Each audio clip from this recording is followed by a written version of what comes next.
who was protesting outside the Ferguson Police Department when those two officers were shot last night. Ivory Nett is with us. Ivory, there's a couple of, I've talked to a lot of people on the ground, including people that were there last night, and there's two different stories that have emerged. One is that the shot came from behind the crowd, which brings up the issue of whether or not a high-powered rifle with a scope was used, and others say, well, no, maybe it came from the crowd. What can you tell us? Well, I was basically right there at the crowd, so I can definitely say it did not come from the crowd. But this is what you have here. There's a situation that happened back in August when Mike Brown was killed, and that was the first action that happened. Then you have a reaction what happened, which was last night when the police officer got shot. I'm not saying it was right. Ivory, no, you should be saying it's wrong, because you know, we now have the Department of Justice under Eric Holder. We now have the grand jury. We have eyewitnesses, many who happen to be black. They testified to the fact that, and the evidence showed, and the forensics showed, we have Mike Brown robbing a store, intimidating a clerk. We know he fought for a cop's gun. We know he charged a police officer. So you're acting as though this is, well, to be expected after Mike Brown acted the way he acted. I think the story here is, you shouldn't act that way, and people shouldn't be shooting cops. I don't hear you saying that. Why not? The thing is, you have no evidence that he charged anybody in the store. Yeah, we do. We have witnesses that testify. Listen. You listen. Okay. There are also witnesses that testify Mike Brown had his hands up. So you look at the facts first. And the fact remains is there was an altercation on Canfield. The altercation happened between Darren Wilson and Mike Brown. Mike Brown, with the forensics show, there were bullets with the hands. I don't know how. I'm not a scientist, but the facts remain. And but with the cops getting shot last night, that was not right. But that was not right for Mike Brown to be dead. 4 hours left, 4 hours on the ground. But so you know there's an action and there's a reaction. Let me ask you this. Let me read to you. I'm sure you didn't read the 87-page report from Eric Holder's Justice Department, did you? I haven't, but enlighten me. You haven't. Let me help you, and I'm going to read some of it for you and some of it for our audience, because this is what Eric Holder's Justice Department found out. Witness accounts suggesting that Brown was standing still with his hands raised in an unambiguous signal of surrender when Wilson shot Brown are inconsistent with the physical evidence, are otherwise not credible because of the internal inconsistencies, or are not credible because of inconsistencies with other credible evidence. In contrast, Officer Wilson's account of Brown's actions, if true, would establish that the shootings were not objectively unreasonable under the relevant constitutional standards governing an officer's use of deadly force. Multiple credible witnesses corroborate virtually every material aspect of Wilson's account and are consistent with the physical evidence. Let me translate that for you. So Eric Holder's Justice Department, after investigating it all these months, said the witnesses corroborated and the forensics corroborated and the evidence corroborated the officer's story, and you still believe otherwise. Why don't you believe Eric Holder's Justice Department? Sir, it sounds like your head is a one-way street, so I'm going to take you to Canfield. I'm going to take you to the St. Louis community, how we feel about this. So you don't care what the facts are. You don't care what the evidence says. No. The fact remains is Mike Brown was laid down on that ground for 4 hours. You keep repeating yourself, but the evidence is that the witnesses said because that was a fact. That was a fact. That was a fact, sir. So you have to listen to the fact. All right, here's a fact. Did he rob a store? Did Michael Brown rob a store, sir?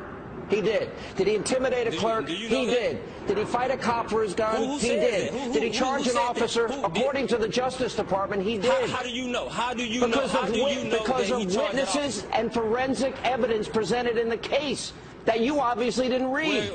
And now two cops are shot, listen, and you're trying to compare this. We're on live TV right now, so present that to the world. Can you do that? Can you present that to the world? You need to educate yourself and maybe read the evidence in the case, read the grand jury testimony, which you haven't read, and read the Department of Justice report. Put the facts on television. Now, let me go back to Steve Harrigan. Threatening to kill white people and police faced a judge, and we are learning about a demonstration outside right before it happened. In the past 90 minutes, the judge in this case delivered a passionate message to that defendant, and Channel 2's Tom Jones was in court for that confrontation and heard what the judge said. Tom? First of all, the judge found probable cause to move charges against Latasha Ned forward. After that, she made an impassioned speech saying more violence to protest violence gets us nowhere. Hashtag. How you feel when you be the hashtag? Hashtag. How you feel when you be the hashtag? And that was the scene outside the Clayton County Courthouse as Latasha Ned went before Judge Dallas on charges including terroristic threats and criminal solicitation. Police say they arrested Ned after seeing videos of her online with a gun and a machete advocating bringing harm to whites and police officers. Ned's attorney told the judge his client was defending herself from someone who had threatened her and she was exercising her rights to free speech. In the end, Judge Dallas said Ned's language was inciting and was more than an expression of free speech. You show two police officers and say it's open season on killing cracker cops. Does that fix the problems that we have in this country? Or does it add to the problems that we have in this country? Black lives matter! Hey. Black lives matter! Hey. Black lives matter! Black lives matter! Black lives matter! Black lives matter! Black lives matter! Do you not? Black lives matter! Black lives matter! Do you think Black lives matter! Black lives matter! Black lives matter! Black lives matter! Do you think Black Lives Matter? How can you argue that racism is not a driving factor in income inequality? Because it has nothing to do with race and everything to do with culture. And when you have a culture that doesn't, you know what? Explain to me. You explain to me why black kids aren't graduating high school. Explain that one to me. Explain to me why black kids are shooting each other in rates significantly higher than whites are shooting each other. Explain to me why 13% of the population is responsible for 50% of the murder. Explain to me why the number of black kids in prison, not for innocent reasons, not for walking down the street and getting pulled into a prison, is so high. Explain, if it has nothing to do with culture, explain to me why the single motherhood rate in the black community jumped from 20% to 70% in the same course of time that the civil rights movement has made such tremendous strides. Is America more racist now than it was in 1960? And if it is, please explain to me how that happened. So what do I think those riots are? I think the depravity, I think they're thugs, and I think if you really want to make a difference, Thurgood Marshall, who grew up just 2 blocks from there, did such a thing, who was a contemporary of Martin Luther King. Now I'd like to skip over to Dr. Seacrest. I look at the Baltimore uprisings as more than just riots, right? I hate the idea when you say thugs and riots, right? White people riot as well. When y'all win Super Bowls 2 years in a row, y'all get off the hook. Don't make it seem like it's just Baltimore getting upset. So my 30-second answer is I feel the frustration of what's happening in the community, and I think it's a symptom. The uprisings are a symptom of a pressure that's been unaddressed for too long. I'm offended by the language of uprising applied to people who are breaking into other black people's stores and looting them. This is a lack of values. And people who are destroying private property, destroying cop cars, in an uprising against what exactly? Against the black police chief, against a mostly minority police force, against the black mayor, against the black president, against the black attorney general, against against a city council that is 9 of 15 are black and all 15 are elected Democrats. What is the uprising against? What is it seeking to achieve? I still don't see what exactly the riots are seeking to achieve. Bottom line is, this is all, it all could be boiled down to just act like a mensch. Act like a human being. Honestly, it's not useful to riot, it's not useful to break things, it's not useful to throw rocks at people. And the idea that we're supposed to sort of correlate your level of outrage. I'm going to stick to the 30 seconds on this one. The last sentence. The idea that we're supposed to correlate your level of outrage with a certain level of justification. In other words, the more outraged you are and the more angry you are, the more justified you must be, is absolute nonsense.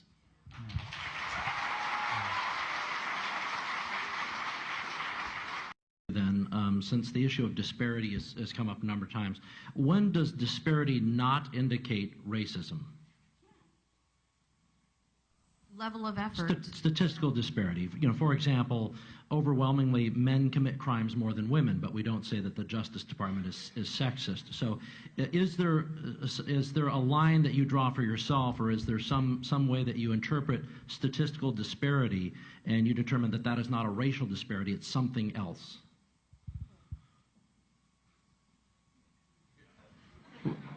Well, we can return to it. That's okay too. Ben, did you want to? Yes. It's called evidence of racism. When there is no evidence of racism, it's probably not racism. When there is actual evidence of racism, it's probably racism.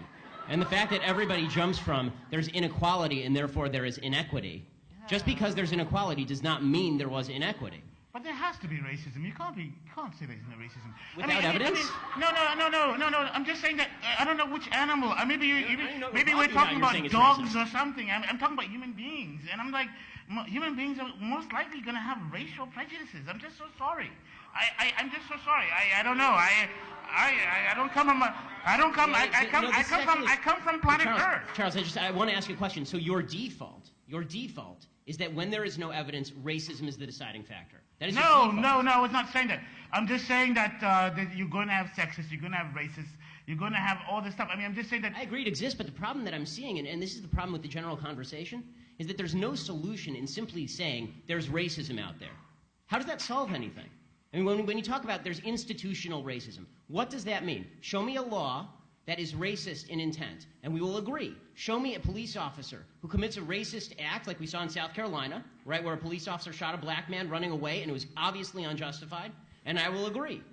But you need, the idea that you can craft a narrative based on no racism because it just must be somewhere out there in the ether, that doesn't solve problems for anybody and creates more problems for people because now they grow up in a milieu and an environment where they are told that every obstacle they face is from some shadowy, nameless, faceless group who is out to get them simply because of the color of their skin. They'll never succeed in that environment. Starts now. 2 Westland teenagers murdered execution-style in a vacant Detroit field. Now, 2.5 years later, their killers are going to prison for life. Fox 2's Amy Lang with more from today's emotional sentencing.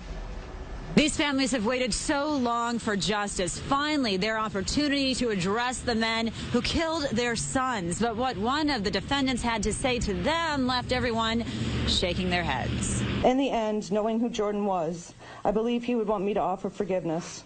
Although I know I may struggle with that endeavor for the rest of my life, it would be what Jordan would want. On behalf of Jordan and myself, I will pray for forgiveness for both of you. And no matter what sentence the court imposes today, these defendants will have to answer to God. God's got this. I'd like to say sorry to the families of Ayanna Jones, Michael Brown, Eric Gardner, and I want to apologize to them for not being able to get justice for their loved ones who was murdered in cold blood. And in respect for the peaceful protest, I want to say hands up, don't shoot, Black Lives Matter. That's it, Your Honor.